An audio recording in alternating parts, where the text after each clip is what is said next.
And now, because I do realize there were no long lines of people lining up to get a picture with me,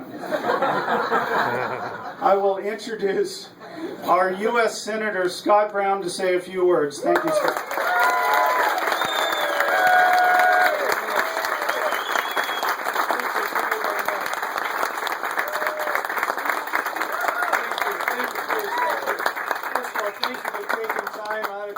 Post-4th celebration and coming down here and spending a few minutes with us. I appreciate it. It's wonderful to see you, Randy, and thank you for your representation down here. I see Tom Keys is here. He's running for the state senate.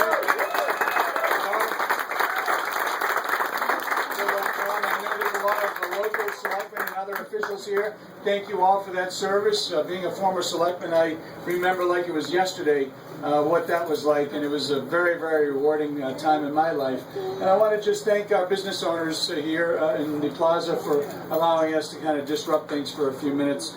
Listen, for those of you who know nothing about me, I just want to say I saw somebody had a couple of books here to sign. My mom and dad were married and divorced 4 times each. And right now, I know it's funny if it wasn't so tragic, but it's right now Dad's happily married and Mom's happily divorced, and that's a good thing. And I lived in 17 houses by the time I was 18. And I remember like it was yesterday when my mom was working 2 or 3 jobs to help put a roof over my sister and my head. And I remember her getting a little bit of assistance when she needed it.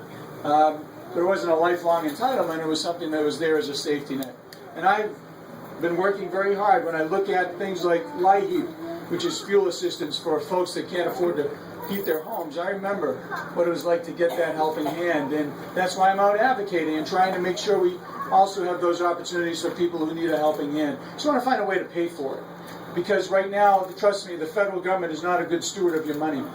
They are very, very wasteful, and I'll tell you what, it's been an eye-opening experience. Senator Carper and I just had a hearing the other day where Medicaid, we spent 101. You spent 101 of your million of your tax dollars to collect around $20 million. So a loss of $81 million. And when we had the hearing, we were talking and grilling them on, like, why? What have you done? What have you tried to correct this problem? So, well, we just fired the subcontractors that were collecting the money. I said, well, it's only been 5 years. Why don't you do it a little bit earlier? Why don't you find out that this was a money-losing operation right from the get-go? And there are other stories just like that, things that we can do better and should be doing better with your tax dollars. And listen, Randy, I know there's not just Republicans here. I know there's good independents and Democrats in here right now because I know that personally. And the one thing we all have in common, folks, is we're Americans first. Americans first.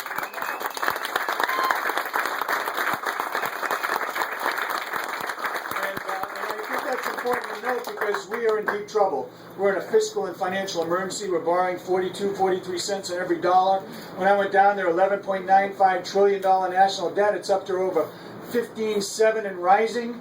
We're looking at our kids and grandkids here being able to hopefully pay that back. Where, as a result of the lack of regulatory and tax certainty, there's this kind of wet blanket over businesses right now. And then you throw in the healthcare bill and the 19 taxes that are associated with that, the $500 billion in Medicare cuts, and that's a very, very stark difference between Professor Warren and I. I want to repeal it because it's not good for Massachusetts. It's an economic issue. It's a jobs killer, and she's a jobs destroyer by wanting to have 18 to 19 new taxes going into effect, the $500 billion of Medicare cuts for our seniors, and then taking it a step further and actually pushing for a single payer, almost Western European type of government rationing program. It's unbelievable, and it dramatically affects each and every one of you in this room. So I'm going to do what I can once again, and even though the Supreme Court obviously made their position known, you have the final say on November 6th once again to send a bill.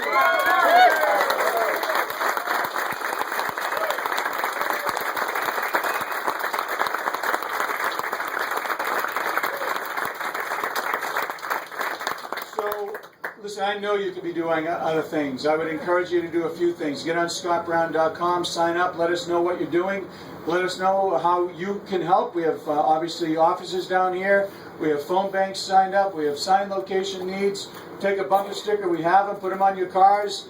Just help. I can't do it alone. It's too big. We've got trackers here from all over the country. We've got media all over the place. We have people trying to get involved from out of the state. Well, this is a Massachusetts race, and you're Massachusetts voters.